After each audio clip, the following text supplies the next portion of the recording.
Episode 6।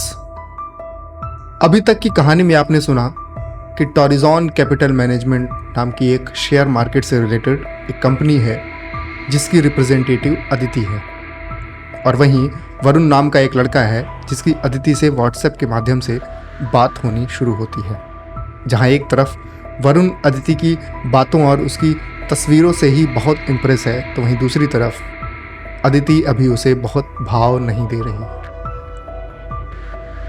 Varun Aditi के ही बनाए group में सिर्फ उसकी वजह से अब काफ़ी एक्टिव हो गया था, और कभी कभी अपने ही डीमैट अकाउंट से अदिति के एनालिस्ट के द्वारा बताए गए शेयर्स खरीद लेता था और उन्हें अच्छे मुनाफे पर बेचता भी था।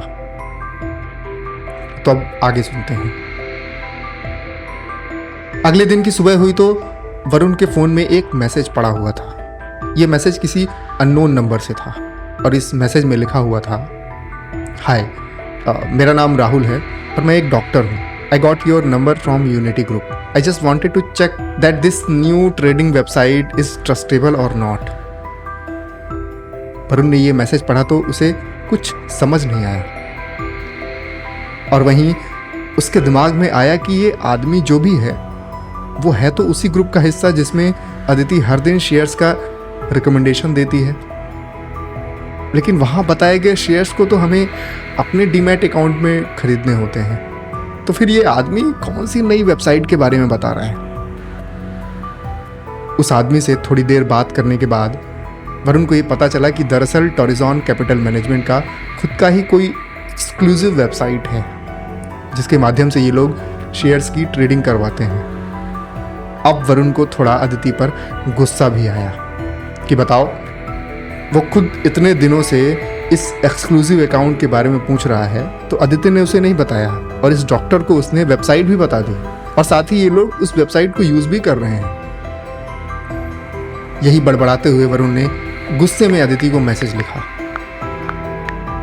वैसे तो तुम मुझसे बात करती हो, लेकिन तुमने मुझे इस एक्सक्लूसिव अकाउंट के बारे में क्यों नहीं बताया, जबकि मैं खुद 2 दिन से तुमसे इसके बारे में पूछ रहा हूँ। सी अदिति, इट्स नॉट राइट, मुझे भी बताओ ये क्या है। इस मैसेज को लिखते ही उधर से अदिति का जवाब आया, परंतु तुम टेंशन मत लो यार, मैंने तुम्हारे लिए पहले से ही एक सीट रिजर्व कर ली है, बस कम से कम 50,000 कैपिटल का इंतजाम कर लेना, क्योंकि उससे कम में ट्रेडिंग नहीं हो पाएगी। ओके बाय, मैं तुमसे बाद में बात करती हूँ। इतना कहकर अदिति ने वरुण के मैसेज का रिप्लाई किया और गायब हो गई। अदिति का ये मैसेज पढ़ते ही वरुण का गुस्सा छूमंतर हो गया, और उसे लगा कि सच में अदिति उसका कितना ख्याल रखती है। बताओ, बगैर उसे बताए ही उसने मेरे फायदे के बारे में सोच लिया। यही सोचते हुए अब वरुण अदिति की डीपी में लगी हुई तस्वीर को बार बार जूम करके देखने लगा और मन ही मन बोला, I like you Aditi, I like you. ये पहली बार था जब वरुण के मुंह से अदिति के लिए प्यार के कुछ शब्द छलके थे। वरुण अदिति के बारे में ये सब सोच ही रहा था कि तभी उसे याद आया कि पिछले कई दिनों से उसने ऑफिस का काम ढंग से नहीं किया है, और आज सुबह ही उसके बॉस का मैसेज आया था कि तुम दोबारा ऑफिस कब ज्वाइन कर रहे हो। दरअसल वरुण का ऑफिस तो मुंबई में है, लेकिन अभी वो मुंबई से अपने होम टाउन ऋषिकेश आया हुआ है। और अब जब वरुण अदिति के ख्यालों से बाहर आया तो उसे समझ आया कि उसे अपने घर आए हुए इतने दिन हो गए, लेकिन वो ढंग से घर से बाहर ही नहीं निकला। उसे अदिति से चैट करने से फुर्सत ही कहाँ। तो अब उसने खुद को कोसते हुए मन ही मन कहा, मैं ना आजकल ये फ़ोन में कुछ ज़्यादा ही टाइम देने लगा हूँ। सच में ये फ़ोन ना बिल्कुल जी का जंजाल बन गया है। अब अगले 2 घंटे तक मैं बिल्कुल काम करूँगा, ये फ़ोन को देखूँगा ही नहीं। ये कहते हुए वरुण ने अपने बिस्तर में ही फ़ोन को दूसरी तरफ फेंक दिया और झट से लैपटॉप ऑन करते हुए ऑफिस का काम करने लगा। वहीं जैसे ही उसने लैपटॉप ऑन किया तो वैसे ही उसकी मम्मी कमरे में आती हैं, और इस वक्त उनका पारा थोड़ा चढ़ा हुआ था, क्योंकि इस बार जब से वरुण घर आया था तब से वो अपने कमरे से बाहर ही नहीं निकला था, और अभी वो सब काम पेंडिंग पड़े थे जो उसे मुंबई से घर आने पर करने थे। इसी वजह से मम्मी ने उसे सुनाते हुए कहा, तुझे आए हुए 1 हफ्ते से ऊपर हो गया वरुण, लेकिन अभी तक एक काम नहीं हुआ और फिर तुझे 2 दिन बाद मुंबई जाना होगा वापस। वरुण ने मम्मी की ये बात सुनी, लेकिन उसने कोई जवाब नहीं दिया और अपनी नौकरी के काम को ख़त्म करने में लग गया। कहीं ना कहीं अब उसे ये रियलाइज़ होने लगा था कि अदिति से चैट करने के चक्कर में उसने अपना बहुत सारा समय बर्बाद कर दिया और अब वो कम से कम आज रात तक तो अदिति को खुद से मैसेज नहीं करेगा। यही सब सोचते हुए वो ऑफिस के काम में लग गया। करीब 2 घंटे तक काम करने के बाद उसने जब अपना फ़ोन उठाया तो भी अदिति ने उसके मैसेज को अभी तक रीड नहीं किया था।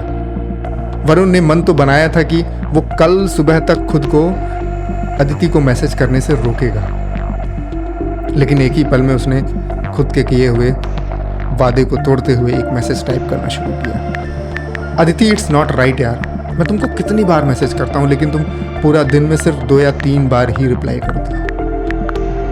अगर तुमको मुझसे बात नहीं करनी है तो प्लीज़ बता दो, मैं तुमको मैसेज बिल्कुल भी नहीं करूँगा और कभी नहीं करूँगा। वरुण ने यह मैसेज किया और तभी उसकी नज़र उस ग्रुप में पड़ी जिसमें अदिति हर दिन शेयर्स का रिकमेंडेशन देती थी। तो वरुण ने देखा कि आज सुबह से ही अदिति उस ग्रुप में एक्सक्लूसिव अकाउंट के बारे में बता रही है और सभी लोग उसके मैसेजेस का रिप्लाई कर रहे हैं। ये मैसेजेस देख करके वरुण ने मन ही मन गुस्से में कहा, इस लड़की के पास पूरा दिन ग्रुप में मैसेज करने का टाइम होता है, लेकिन मेरे एक मैसेज का रिप्लाई नहीं कर सकती। इतना कहते हुए वरुण ने अपना फ़ोन बिस्तर में ही फेंक दिया और गुस्से से बोला, अब मैं कोई मैसेज नहीं करूँगा। ये कहते हुए वरुण अपने कमरे से बाहर चला गया और घर के कामों के साथ साथ कुछ दोस्तों के साथ आज उसने समय बिताना ठीक समझा। वो बाहर बगैर फ़ोन के गया था और माँ से ये कह के गया था कि कुछ ज़रूरी होगा तो उसे उसके दोस्त रुद्र के नंबर पर कॉल कर ले। वरुण रात में जब घर आया तो उसके मन में सिर्फ एक ही बात चल रही थी कि अदिति ने उसके मैसेज का कोई जवाब दिया या नहीं। उसने फ़ोन उठाया तो, लेकिन अभी तक अदिति का कोई मैसेज नहीं आया था। जल्दबाजी में उसने चैट खोला तो उसे अदिति की डीपी नहीं दिखाई दे रही थी। डीपी न देख करके वरुण ने मन ही मन कहा, ये डीपी कहीं अदिति ने मुझे ब्लॉक तो नहीं कर दिया। ये कहते हुए वरुण ने एक मैसेज टाइप किया और भेज दिया, लेकिन उस मैसेज में भी सिंगल टिक ही आया। तो एक बार फिर से वरुण को चिंता हुई कि आज से पहले हमेशा तो अदिति का हर एक मैसेज डबल टिक होता था, भले ही वो मुझे रिप्लाई करे या ना, लेकिन मेरे मैसेज डिलीवर तो होते थे। कहीं उसने मुझे ब्लॉक तो नहीं कर दिया। आखिर क्या है सच्चाई? क्या सच में अदिति ने वरुण को ब्लॉक किया था? कैसे वरुण और अदिति का संबंध आगे बढ़ा? क्या वरुण ने अदिति की कंपनी से अपने पैसे निकाल लिए थे? क्या वरुण को अपने इन्वेस्ट किए हुए सारे पैसे वापस मिल गए थे?